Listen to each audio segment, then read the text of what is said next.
قال تعالی زين للناس حب الشهوات من النساء والبنين والقناطير المقنطرة من الذهب والفضة والخيل المسومة والأنعام والحرث ذلك متاع الحياة الدنيا واللہ عنده حسن المآب۔ سورہ آل عمران آیت نمبر 14۔ اللہ رب العزت اس آیت میں ارشاد فرما رہے ہیں کہ لوگوں کے لیے مزین کر دی گئی ہے، پرکشش بنا دی گئی ہے، آراستہ و پیراستہ کر دی گئی ہے حب الشہواتی، نفسانی خواہشات کی محبت، من چاہی چیزوں کی محبت، من النساء، من یہ بیانیہ ہے تو اس کا معنی ہم کر سکتے ہیں یعنی کہ عورتوں کی، یعنی کہ عورتوں کی محبت، والبنین اور بیٹوں کی، والقناطیر المقنطرۃ من الذهب والفضہ، سونے اور چاندی کے جمع کیے ہوئے خزانوں کی، والخیل المسومۃ اور نشان لگے ہوئے گھوڑوں کی، والانعام اور مویشیوں کی، والحرث اور کھیتی کی، ذالک متاع الحیات الدنیا، یہ دنیاوی زندگی کا ساز و سامان ہے، واللہ عندہ حسن المآب، اور اللہ اسی کے پاس بہترین ٹھکانہ ہے۔ زینا یہ فعل ماضی ہے مجہول کے لیے، مزین کر دیا گیا، مزین کر دی گئی، للناسی لوگوں کے لیے، کیونکہ للناسی دو لفظ ہیں، لام الگ ہے اور الناس الگ ہے، پھر ان کو ملا دیا گیا تو کیا پڑھتے ہیں للناسی، تو لوگوں کے لیے، لوگوں کے واسطے۔ حب کا معنی محبت، الشہوات یہ شہوت ان کی جمع ہے، اس کا معنی ہوتا ہے نفسانی خواہش، وہ چیزیں جن کی طرف دل مچلے، جن کی طرف انسان کا دل مائل ہو، بہت زیادہ مائل ہو۔ من النساء، من کے بارے میں پہلے کہہ چکا ہوں کہ من بیانیہ ہے، یہ من بتانے کے لیے آیا ہے کہ شہوات، نفسانی خواہشات اور من چاہی چیزیں کیا کیا ہیں، جن کی محبت لوگوں کے دلوں میں ڈال دی گئی ہے، وہ چیزیں کیا کیا ہیں۔ تو فرمایا گیا النساء، عورتیں، النساء یہ جمع ہے کس کی؟ امراتن کی۔ والبنین اور بیٹے، یہ ابن کی جمع ہے۔ والقناطیر یہ قنطار کی جمع ہے، خزانہ۔ المقنطرہ اس کا معنی ہوگا جمع کیا ہوا، جمع کیے ہوئے۔ من الذهب والفضہ، ذہب سونا اور فضہ چاندی۔ والخیل المسومہ، الخیل گھوڑوں کو کہتے ہیں، المسومہ نشان لگے ہوئے۔ والانعام یہ نعام ان کی جمع ہے، اس لفظ کا استعمال ہوتا ہے کن کے اوپر؟ اونٹوں کے اوپر، گائیوں کے اوپر، بکریوں کے اوپر، اور دمبے، چھترے وغیرہ، مینڈے، ان کے اوپر۔ والحرث اور کھیتی، یعنی کہ وہ زمین جس میں ہل چلایا جائے۔ ذالک یہ اس میں اشارہ ہے، اس کا معنی کیا ہے؟ یہ، اور اشارہ کدھر جا رہا ہے؟ ان چیزوں کی طرف جو ابھی ذکر کی گئی ہیں، یہ چیزیں جو ذکر کی گئی ہیں متاع الحیات الدنیا، دنیاوی زندگی کا ساز و سامان ہیں۔ متاع کا معنی ساز و سامان، الحیات زندگی، الدنیا دنیاوی۔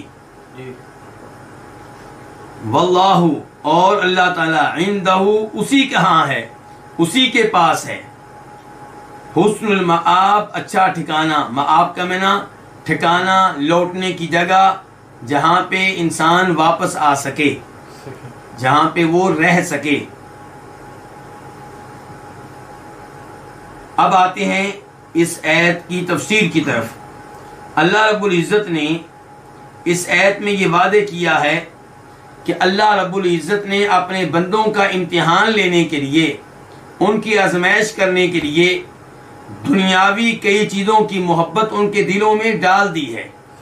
اور وہ چیزیں ان کے لیے پرکشش بنا دی ہیں، ان کے لیے آراستہ و پیراستہ کر دی ہیں، تاکہ معلوم ہو سکے کہ کون ہے جو انہی چیزوں میں رہتا ہے، انہی کے بارے میں سوچتا ہے، انہی کی فکر کرتا ہے، انہی کو جمع کرتا ہے، اور ان کی وجہ سے رب کو بھول جاتا ہے، آخرت کو بھول جاتا ہے، اور کون ہے جو ان چیزوں سے مناسب فائدہ اٹھاتا ہے لیکن اس کی اصل نگاہ آخرت کے اوپر ہے، اللہ تعالیٰ کے اوپر ہے۔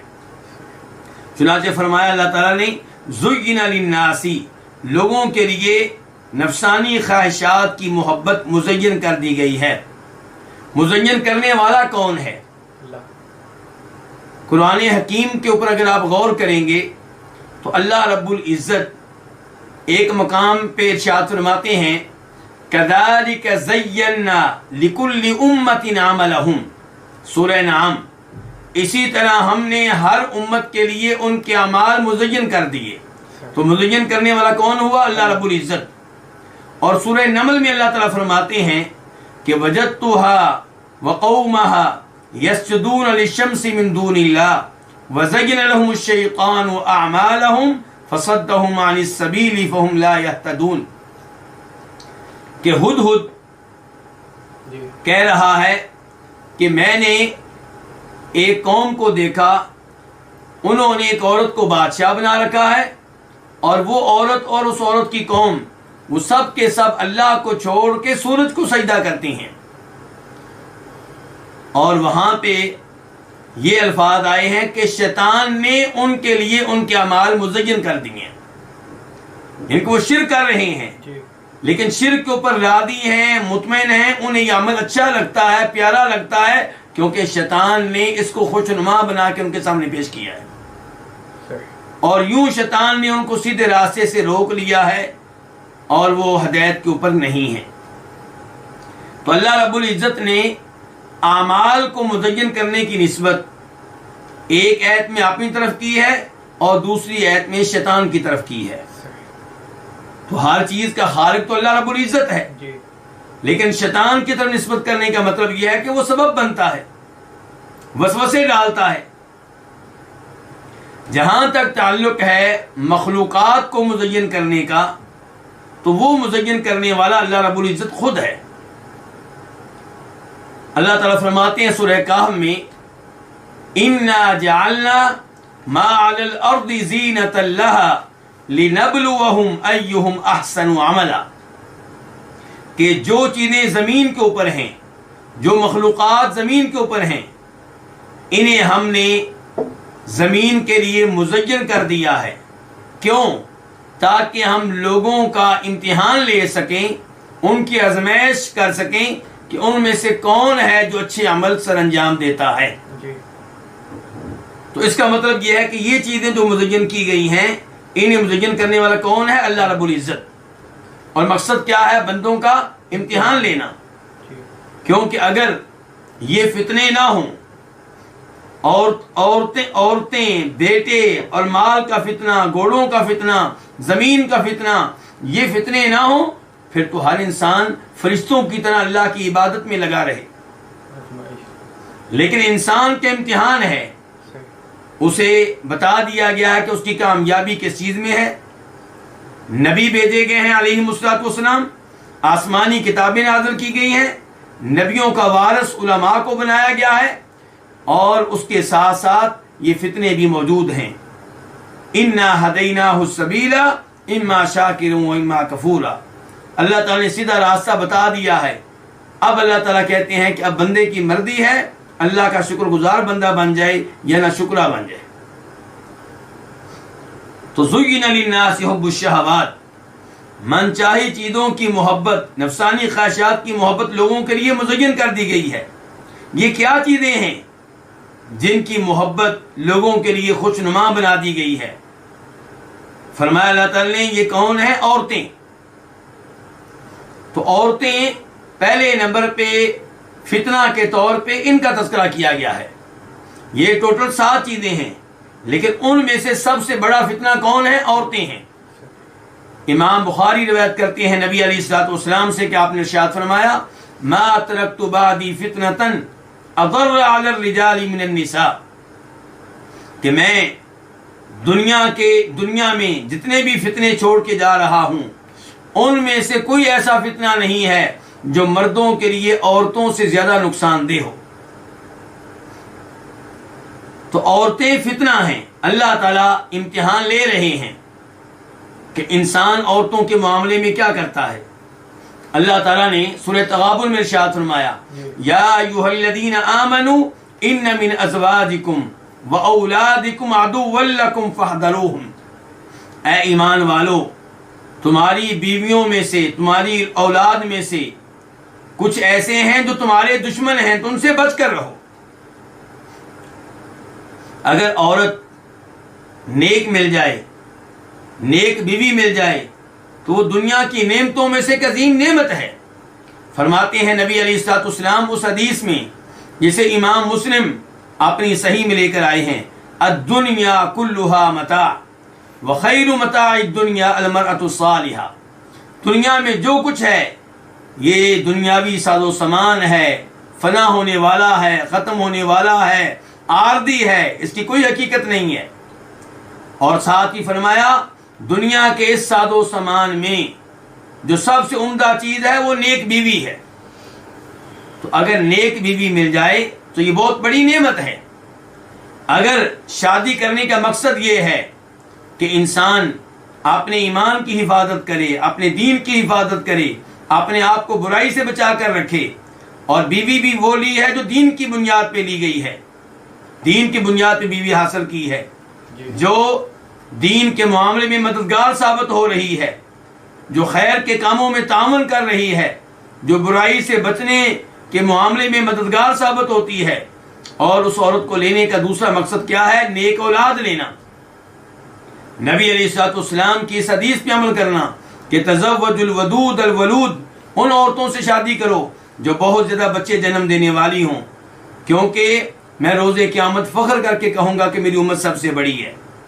تو جب یہ صورتحال ہو تو پھر عورت نعمت ہے۔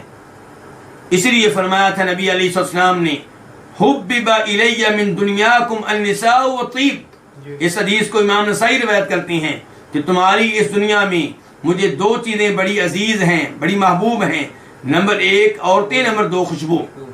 تو نبی علیہ السلام عورتوں سے نفرت کرنے والے نہیں تھے، آپ کو عورتوں سے مجموعی طور پہ محبت تھی، اگرچہ آپ کا تعلق صرف اپنی بیویوں سے تھا، لیکن جو عورتوں کی جنس ہے، عورتوں کی جو مخلوق ہے، اس سے آپ نفرت کرنے والے نہیں تھے۔ اس وجہ سے کہ عورتیں ہیں آپ نفرت کریں، ایسا نہیں تھا۔ تو بہرحال عورتیں کیا ہیں؟ فتنہ ہیں، ان کے ذریعے انسان کا امتحان ہوتا ہے۔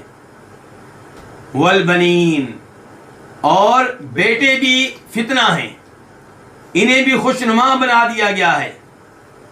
آپ دیکھیں جس کے گھر میں بیٹے نہ ہو کتنا پریشان رہتا ہے۔ ہر انسان چاہتا ہے کہ اس کے گھر میں بیٹے کی نعمت موجود ہو۔ کئی لوگ اس وجہ سے دوسری شادی کرتے ہیں کہ پہلی بیوی سے بیٹیاں ملی ہیں، بیٹے نہیں مل سکے۔ اس سے آپ اندازہ لگا سکتے ہیں کہ انسان کو بیٹے کس قدر محبوب ہیں، کس قدر پیارے ہیں۔ اور اللہ تعالیٰ فرماتے ہیں سورہ کہف میں المال والبنون زینت الحیات الدنیا، مال اور بیٹے دونوں دنیاوی زندگی کی زیب و زینت ہیں۔ لیکن یہاں پہ وہی کچھ کہوں گا جو عورتوں کے بارے میں کہا تھا۔ اگر بیٹے لینے کا مقصد یہ ہے کہ ان کی اچھی تربیت کروں گا، انہیں قرآن کا حافظ بناؤں گا، انہیں دین کا عالم بناؤں گا، انہیں اللہ رب العزت کی اطاعت کرنے والا بناؤں گا، انہیں قرآن کی تلاوت کرنے والا بناؤں گا، انہیں توحید پہ چلنے والا بناؤں گا، تو ایسے بیٹے انشاءاللہ نعمت ہیں۔ لیکن اگر بیٹے لے کر انسان اپنے خالق اور مالک کو بھول جائے، نمازوں سے غافل ہو جائے، اللہ کی اطاعت سے غافل ہو جائے، بیٹوں کی وجہ سے گناہ کرے، حرام کمائے، تو پھر بیٹوں کے امتحان میں انسان ناکام ٹھہرا ہے۔ اللہ تعالیٰ فرماتے ہیں قرآن حکیم میں سورہ منافقون میں یا ایھا الذین آمنوا لا تلہکم اموالکم ولا اولادکم عن ذکر اللہ ومن یفعل ذلک فاولئک هم الخاسرون. اے ایمان والو، تمہارے مال اور تمہاری اولاد تمہیں اللہ کے ذکر سے غافل نہ کر دیں. جو مال اور اولاد کی وجہ سے اللہ کے ذکر سے غافل ہو گیا وہ نقصان میں رہے گا، گھاٹے میں رہے گا. وہ خوش نہ ہو کہ میرے پاس مال بھی ہے، میرے پاس اولاد بھی ہے. مال اور اولاد کا ہونا کافی نہیں ہے. دیکھنا یہ ہے کہ مال اور اولاد کی وجہ سے آپ اللہ کے قریب ہو رہے ہیں یا اللہ سے دور ہو رہے ہیں. والقناطیر المقنطرۃ من الذهب والفضہ، اور سونے اور چاندی کے جمع کیے ہوئے ڈھیر، ان کی محبت بھی انسان کے دل میں ڈال دی گئی ہے. انسان چاہتا ہے اس کے پاس بہت سا سونا ہو، بہت سی چاندی ہو، ڈھیر لگے ہوئے ہوں اس کے گھر میں، خزانے کے خزانے موجود ہوں سونے اور چاندی کے. تو اللہ رب العزت مال کے ذریعے بھی انسان کا امتحان لیتے ہیں، اس کے ذریعے بھی انسان کی آزمائش ہوتی ہے. اور جیسا کہ میں نے وہ آیتیں پڑھی ہیں جن آیتوں میں اولاد کا تذکرہ آیا ہے، عام طور پہ انہی آیتوں میں اللہ نے مال کا تذکرہ بھی کیا ہے. اللہ تعالیٰ فرماتے ہیں انما اموالکم واولادکم فتنہ واللہ عندہ اجر عظیم، سورہ تغابن، کہ تمہارے مال اور تمہارے اولاد یہ تمہارے لیے فتنہ ہیں، ان کے ذریعے تمہارا امتحان ہو رہا ہے. تو اس لیے انسان کو چاہیے کہ مال حلال طریقے سے حاصل کرے اور اللہ کی راہ میں زیادہ سے زیادہ خرچ کرے، مسکینوں کے اوپر، فقیروں کے اوپر، مساجد کے اوپر، دین کے طالب علموں کے اوپر، علماء کرام کے اوپر، بیواؤں کے اوپر خیر کے کاموں میں پیسہ لگائے. تو یہی وہ مال ہے جو روز آخرت اس کے کام آئے گا. اور اگر انسان مال حاصل کرے حرام طریقے سے تو اس امتحان میں وہ ناکام ہوا.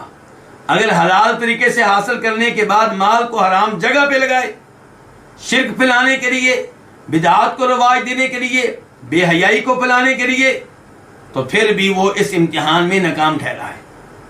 اور روز قیامت انسان سے پوچھا جائے گا کہ مال کہاں سے حاصل کیا اور کہاں پہ خرچ کیا. والخیل المسومہ، اور نشان لگے ہوئے گھوڑے، یعنی کہ ان کی محبت بھی لوگوں کے لیے مزین کر دی گئی ہے. انسان چاہتا ہے کہ اس کے پاس بہترین قسم کے گھوڑے ہوں. تو گھوڑے رکھنا اس میں کوئی حرج نہیں ہے، لیکن دیکھنا یہ ہے کہ گھوڑے آپ نے کیوں رکھے ہیں اور کس مقصد کے لیے آپ استعمال کر رہے ہیں. نبی علیہ الصلوۃ والسلام کی ایک حدیث کا مفہوم یہ ہے کہ گھوڑے 3 طرح کے ہوتے ہیں. انسان یا تو گھوڑا اس لیے رکھتا ہے تاکہ میں اسے اللہ کی راہ میں استعمال کروں، اس پہ بیٹھ کے جہاد کروں، تو ایسا گھوڑا انسان کے لیے باعث اجر و ثواب ہے. اور کبھی کوئی گھوڑا اس لیے رکھتا ہے تاکہ اسے اسلام کے خلاف استعمال کرے،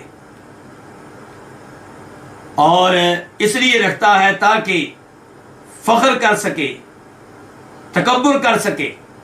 تو جب یہ مقصد ہوگا تو ایسا گھوڑا انسان کے لیے وبال بنے گا اور عذاب کا سبب بنے گا. اور تیسرا گھوڑا وہ ہے جو انسان نہ جہاد کے لیے رکھتا ہے اور نہ ہی تکبر کرنے کے لیے، نہ اسلام کے لیے اس کو استعمال کرنے کے لیے اور نہ اسلام کے خلاف استعمال کرنے کے لیے، بلکہ اپنی حاجتیں پوری کرنے کے لیے، اپنی ضروریات پوری کرنے کے لیے، کہیں آنے جانے کے لیے رکھتا ہے. تو وہ نہ اس سے نہ اسے اجر و ثواب ملے گا اور نہ اسے گناہ ملے گا.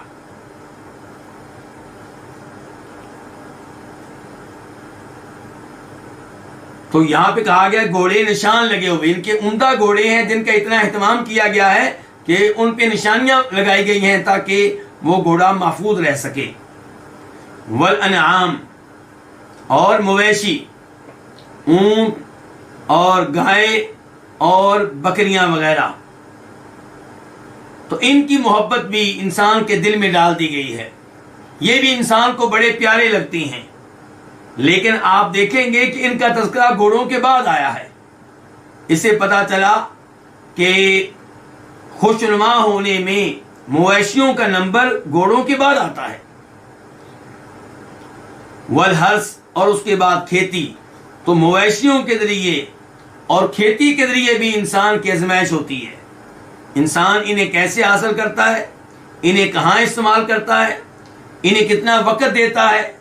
کہیں ایسا تو نہیں کہ انسان جانوروں کے ساتھ اور کھیتی باڑی کے ساتھ اتنا مصروف رہتا ہے کہ اللہ سے غافل ہے، اللہ کے حقوق ادا نہیں کرتا، نماز روزے کا اہتمام نہیں کرتا. تو ایسا آدمی اس امتحان میں ناکام ہوگا. اور جو ان جانوروں کو اپنے پاس رکھتا ہے اور پھر انہیں اللہ کی راہ میں بھی صرف کرتا ہے، جانور بیچ کے مال اللہ کی راہ میں لگاتا ہے، جانور کو اللہ کی راہ میں ذبح کرتا ہے، گوشت فقیروں میں تقسیم کرتا ہے، رشتہ داروں میں تقسیم کرتا ہے. ایسے ہی کھیتی باڑی جب فصل گھر میں آتی ہے، غلہ گھر میں آتا ہے، زکوٰۃ ادا کرتا ہے، اپنے گھر والوں کو کھلاتا ہے، رشتہ داروں کو کھلاتا ہے، تو ایسا آدمی کامیاب ہے. اور اگر انسان کھیتی باڑی کی وجہ سے رب سے غافل ہو جائے تو ناکام ہے. امام ابو داؤد رحمہ اللہ روایت کرتے ہیں اپنی سنن میں کہ فرمایا نبی علیہ الصلوۃ والسلام نے کہ جب وہ وقت آئے گا کہ تم بیعینہ کرنے لگو گے، اور بیعینہ جو ہے یہ سود کی شکلوں میں سے ایک شکل ہے. تو جب تم بیعینہ کرنے لگو گے اور تم گائیوں کی دموں پہ راضی ہو جاؤ گے، انہیں پکڑ لو گے، گائیوں کی دمیں پکڑ لو گے اور کھیتی باڑی پہ مطمئن ہو جاؤ گے اور جہاد کو ترک کر دو گے، تو اللہ تعالیٰ تمہارے اوپر ایسی ذلت مسلط کرے گا جس کو اللہ اس وقت تک واپس نہیں لے گا، اس وقت تک نہیں اٹھائے گا جب تک کہ تم اس کے دین سے کی طرف رجوع نہیں کرو گے، دین کی طرف واپس نہیں آؤ گے. تو اس حدیث سے کیا پتا چلا کہ انسان کا حد سے زیادہ کھیتی باڑی میں مشغول ہو جانا، جانوروں کے ساتھ مشغول ہو جانا، حتیٰ کہ رب کے حقوق کو بھول جائے، یہ قابل مذمت ہے. اس کے بعد فرمایا اللہ تعالیٰ نے ذالک متاع الحیات الدنیا، یہ دنیاوی زندگی کا ساز و سامان ہے. دنیا کی زندگی کو کیا کہا گیا؟ الحیات الدنیا.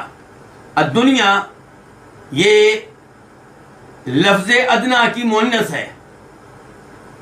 ادنا اور دنیا دونوں کا معنی کیا ہوتا ہے؟ بہت قریب. تو دنیاوی زندگی کو دنیا کیوں کہا جاتا ہے؟ نمبر ایک اس لیے کہ یہ آخرت کے مقابلے میں لوگوں کے قریب ہے. لوگ اس زندگی میں رہ رہے ہیں، آخرت تو بعد میں آئے گی. تو قریب والی زندگی کیا ہوئی؟ یہ جس کو دنیاوی زندگی کہتے ہیں. تو اس لیے اس کو کہا جاتا ہے الحیات الدنیا، کیونکہ دنیا کا معنی کیا ہوتا ہے؟ قریب، بہت قریب. اور دوسرے نمبر پہ کہا گیا ہے کہ الحیات الدنیا، یہ اس زندگی کو اس لیے کہتے ہیں کہ دنیا کا معنی ہوتا ہے گھٹیا، کم تر، اور یہ زندگی آخرت کے سامنے کوئی حیثیت نہیں رکھتی، اس کا کوئی مقام نہیں ہے، یہ گھٹیا سی زندگی ہے. تو اس لحاظ سے اس کو کہا جاتا ہے الحیات الدنیا. تو ذالک متاع الحیات الدنیا، ذالک یہ جو ساتوں چیزیں ذکر کی گئی ہیں، یہ عورتیں، یہ بیٹے، یہ سونا چاندی، یہ گھوڑے، یہ مویشی، یہ کھیتی باڑی، یہ جو کچھ ذکر کیا گیا ہے یہ دنیاوی زندگی کا ساز و سامان ہے. متاع کس کو کہتے ہیں؟ وہ سامان جو عارضی ہو، زائل ہونے والا ہو، ختم ہونے والا ہو. یہ چیزیں انسان کے پاس ہمیشہ نہیں رہتی. بیوی آئی، فوت ہو گئی، بیٹا آیا، فوت ہو گیا، سونا چاندی انسان کے پاس آئے، پھر کہیں خرچ ہو گئے، چوری ہو گیا، ڈاکہ پڑ گیا، گھوڑا آیا، ختم ہو گیا، بیچنا پڑ گیا، جانور آئے، فوت ہو گئے یا ذبح کرنے پڑ گئے یا بیچنے پڑ گئے، زمین بھی بیچنی پڑ جاتی ہے، اور یا پھر یہ چیزیں ابھی موجود ہوتی ہیں تو انسان کو اٹھا لیا جاتا ہے. تو یہ چیزیں انسان کے ساتھ ہمیشہ ہمیشہ رہنے والی نہیں ہیں. ذالک متاع الحیات الدنیا، یہ دنیاوی زندگی کا ساز و سامان ہے. واللہ عندہ حسن المآب، اور اللہ اسی کے پاس اچھا ٹھکانہ ہے. یعنی کہ ایک طرف ہے یہ دنیا جو عارضی ہے، فنا ہونے والی ہے، اور ایک اللہ کے پاس اچھا ٹھکانہ جو ہمیشہ ہمیشہ کے لیے ہے. تو اللہ تعالیٰ نے اس آیت کے آخر میں خبردار کیا کہ تمہاری نگاہ، تمہاری توجہ آخرت کے اوپر ہونی چاہیے. یہ چیزیں، یہ نعمتیں جن کا تذکرہ کیا گیا ہے، انہیں حاصل کرنا ہے تو اس لیے کہ ان کے ذریعے آخرت بنانی ہے. انہیں حاصل کرنے کا یہ مقصد نہیں ہونا چاہیے کہ یہی اصل ہیں، ان کی وجہ سے انسان اپنی آخرت کو تباہ و برباد کر بیٹھے، ایسا نہیں ہونا چاہیے.